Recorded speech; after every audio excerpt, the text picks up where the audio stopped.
Hi hello ಎಲ್ರಿಗೂ ನಮಸ್ಕಾರ, welcome to my channel. ಇವತ್ತಿನ ವಿಡಿಯೋದಲ್ಲಿ ಒಗ್ಗರಣೆ ಚಪಾತಿನ ಯಾವ ರೀತಿಯಾಗಿ ಮಾಡೋದು ಅಂತ ಹೇಳ್ಬಿಟ್ಟು ನಾನು ಈ ವಿಡಿಯೋದಲ್ಲಿ ನಿಮ್ಮ ಜೊತೆ ಶೇರ್ ಮಾಡ್ಕೋತಾ ಇದ್ದೀನಿ.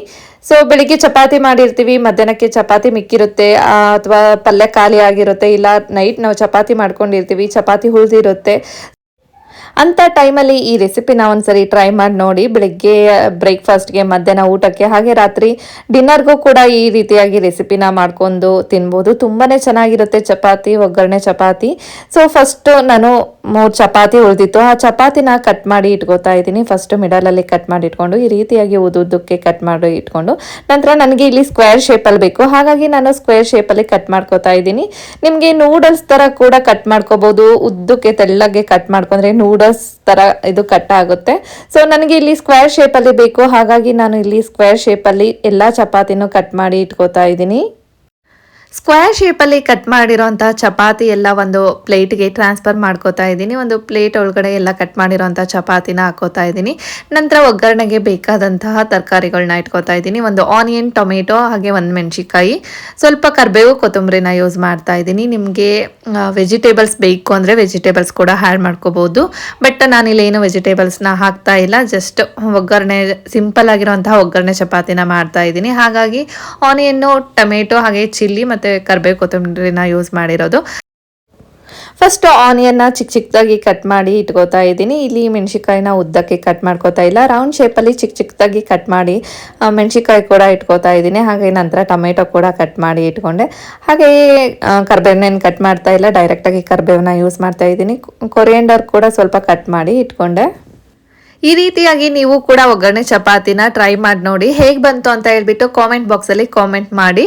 ಒಂದು ಕಡಾಯಿನ ಇಟ್ಬಿಟ್ಟು ಸ್ಟವ್ ಆನ್ ಮಾಡಿಕೊಂಡು ಸ್ವಲ್ಪ ಆಯಿಲ್ನ ಹಾಕ್ತಾ ಇದ್ದೀನಿ. ಆಯಿಲ್ ಬಿಸಿ ಆಗ್ತಿದ್ದಂಗೆ ಸ್ವಲ್ಪ ಸಾಸಿವೆ ಮತ್ತು ಸ್ವಲ್ಪ ಜೀರಿಗೆನ ಹಾಕ್ತಾ ಇದ್ದೀನಿ. ಸಾಸಿವೆ ಮತ್ತು ಜೀರಿಗೆ ಚಟಪಟ ಅಂದ ನಂತರ ಮೆಣಸಿಕಾಯಿ ಮತ್ತು ಕರಿಬೇವನ್ನ ಹಾಕಿ ಸ್ವಲ್ಪ ಫ್ರೈ ಮಾಡಿ, ನಂತರ ನಾನು ಆನಿಯನ್ನ ಹಾಕ್ತಾ ಇದ್ದೀನಿ. ಆನಿಯನ್ನ ಹಾಕಿ ಸ್ವಲ್ಪ ಫ್ರೈ ಮಾಡ್ಕೋತಾ ಇದ್ದೀನಿ.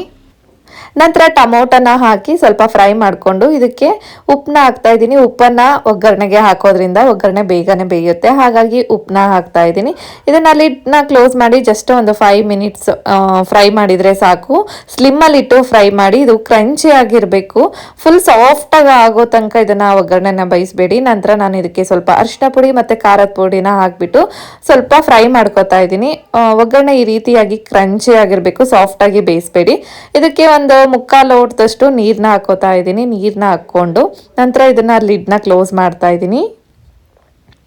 ಲಿಡ್ ಕ್ಲೋಸ್ ಮಾಡಿ ಒಂದು 5 ಮಿನಿಟ್ಸ್ ಬಿಟ್ಟು ನಂತರ ನೋಡಿದರೆ ಈ ರೀತಿಯಾಗಿ ಚೆನ್ನಾಗಿ ಕುದೀತಾ ಇರುತ್ತೆ. ಚೆನ್ನಾಗಿ ಕುದಿಬೇಕು, ಅದು ಸ್ವಲ್ಪ ತಿಕ್ಕಾಗಿ ಗಟ್ಟಿ ಆಗಬೇಕು, ಗ್ರೇವಿ ಥರ ಆಗಬೇಕು ಒಗ್ಗರಣೆಗೆ ನೀರಾಕಿ ಕಲಸಿದ್ಮೇಲೆ ಚೆನ್ನಾಗಿ ಕುದಿ ಬಂದ ನಂತರ ಅದು ಗ್ರೇವಿ ಥರ ಆದ ನಂತರ ನಾವು ಕಟ್ ಮಾಡಿರೋಂಥ ಚಪಾತಿ ಎಲ್ಲ ಹಾಕ್ಬಿಟ್ಟು ಚೆನ್ನಾಗಿ ಕಲಿಸ್ಕೋಬೇಕು. ಚಪಾತಿ ಎಲ್ಲ ಹಾಕ್ಬಿಟ್ಟು ಎಲ್ಲ ಚಪಾತಿಗೂ ಒಗ್ಗರಣೆ ಸೆಟ್ ಆಗೋ ಥರ ನೀಟಾಗಿ ಕಲಿಸ್ಕೋಬೇಕು.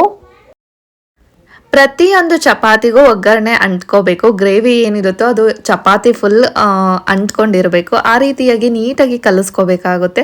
ಸೊ ನಾವು ಮೇಲ್ಮೇಲೆ ಕಲಿಸಿದ್ರೆ ಅದು ಒಗ್ಗರಣೆ ಕರೆಕ್ಟಾಗಿ ಎಲ್ಲ ಚಪಾತಿಗೂ ಸೆಟ್ ಆಗಲ್ಲ. ನೀಟಾಗಿ ಕಲಿಸ್ಕೊಂಡಾಗ ಈ ರೀತಿಯಾಗಿ ಚಪಾತಿಗೆ ಒಗ್ಗರಣೆ ಸೆಟ್ ಆಗುತ್ತೆ. ನಂತರ ಅದಕ್ಕೆ ನಾನು ಒಂದು ಅರ್ಧ ಕಪ್ಪಷ್ಟು ನೀರನ್ನ ಚಿಮ್ಮಿಸ್ಕೊತಾ ಇದ್ದೀನಿ. ಕೈಯಿಂದ ನೀರನ್ನ ಚಿಮ್ಮಿಸ್ಕೊಳ್ಳಿ, ಯಾಕಂದರೆ ಅರ್ಧ ಕಪ್ಪಷ್ಟು ನೀರನ್ನು ಡೈರೆಕ್ಟಾಗಿ ಹಾಕೋದ್ರಿಂದ ಒಂದೇ ಕಡೆ ನೀರು ಕೂರುತ್ತೆ. ಹಾಗಾಗಿ ಕೈಯಿಂದ ಚಿಮ್ಮಿಸೋದ್ರಿಂದ ಎಲ್ಲ ಚಪಾತಿಗೂ ನೀರು ಸೆಟ್ ಆಗುತ್ತೆ. ನಂತರ ಒಂದು ಲಿಡ್ನ ಕ್ಲೋಸ್ ಮಾಡಿ ಒಂದು 3 ನಿಮಿಷಗಳ ಕಾಲ ಬೇಯಿಸ್ಕೊಂಡ್ರೆ ಸಾಕು. ನಂತರ ಈ ರೀತಿಯಾಗಿ ಒಗ್ಗರಣೆ ಚಪಾತಿ ರೆಡಿ ಆಗುತ್ತೆ. ಲಾಸ್ಟಲ್ಲಿ ಗಾರ್ನಿಶಿಂಗಿಗೆ ಅಂತ ಹೇಳ್ಬಿಟ್ಟು ಸ್ವಲ್ಪ ಕೊರಿಯಂಡರ್ನ ಹಾಕಿ ಚೆನ್ನಾಗಿ ಕಲಿಸ್ಕೊತಾ ಇದ್ದೀನಿ. ತುಂಬ ಈಸಿಯಾಗಿ, ತುಂಬ ಸಿಂಪಲ್ ಆಗಿ ಒಗ್ಗರಣೆ ಚಪಾತಿನ ನೀವು ಕೂಡ ಒಂದ್ಸರಿ ಟ್ರೈ ಮಾಡಿ ನೋಡಿ. ಹಾಗೆ ಉಪ್ಪು ಮತ್ತು ಹುಳಿನ ಒಂದ್ಸರಿ ಚೆಕ್ ಮಾಡಿ ನೋಡಿ. ಉಪ್ಪು ಕಡಿಮೆ ಇದ್ರೆ ಉಪ್ಪನ್ನ ಹಾಕ್ಕೋಬೋದು. ಹಾಗೆ ಹುಳಿ ಏನಾದರೂ ಕಡಿಮೆ ಇದ್ರೆ ಸ್ವಲ್ಪ ಲೆಮನ್ ಜ್ಯೂಸ್ನ ಮೇಲೆ ಆ್ಯಡ್ ಮಾಡಿಕೊಂಡು ಚೆನ್ನಾಗಿ ಕಲಿಸ್ಕೊಂಡ್ರೆ ಮುಗೀತು. ನನಗೆ ಇಲ್ಲಿ ಉಪ್ಪು, ಹುಳಿ, ಖಾರ ಎಲ್ಲ ಕರೆಕ್ಟಾಗಿ ಆಗಿದೆ, ಹಾಗಾಗಿ ನಾನು ಇಲ್ಲಿ ಮತ್ತೆ ಲೆಮನ್ ಏನು ಯೂಸ್ ಮಾಡ್ತಾ ಇಲ್ಲ. ಈ ರೀತಿಯಾಗಿ ಸಿಂಪಲ್ಲಾಗಿ ಒಗ್ಗರಣೆ ಚಪಾತಿನ ಮಾಡ್ಬೋದು. ಈ ವಿಡಿಯೋ ನಿಮಗೆ ಇಷ್ಟ ಆಗಿದೆ ಅಂತ ಹೇಳ್ಬಿಟ್ಟು ನಾನು ಭಾವಿಸ್ತಾ ಇದ್ದೀನಿ. ವಿಡಿಯೋ ಇಷ್ಟ ಆದರೆ ಪ್ಲೀಸ್ ಒಂದು ಲೈಕ್ ಮಾಡಿ, ಶೇರ್ ಮಾಡಿ, ಸಬ್ಸ್ಕ್ರೈಬ್ ಮಾಡಿ. ಇನ್ನೂ ಯಾರೆಲ್ಲ ನನ್ನ ಚಾನಲ್ನ ಸಬ್ಸ್ಕ್ರೈಬ್ ಆಗದೆ ನೋಡ್ತಾ ಇದ್ದೀರಾ ಪ್ಲೀಸ್ ಹೋಗಿ ಸಬ್ಸ್ಕ್ರೈಬ್ ಮಾಡ್ಕೊಳ್ಳಿ. ಹಾಗೆ ಪಕ್ಕದಲ್ಲಿರೋಂಥ ಬೆಲ್ ಬಟನ್ನ ಕ್ಲಿಕ್ ಮಾಡಿ. ಬೆಲ್ ಬಟನ್ನ ಕ್ಲಿಕ್ ಮಾಡೋದ್ರಿಂದ ನನ್ನ ಎಲ್ಲ ವಿಡಿಯೋಗಳ ನೋಟಿಫಿಕೇಶನ್ ನಿಮಗೆ ಬರುತ್ತೆ. Thank you for watching.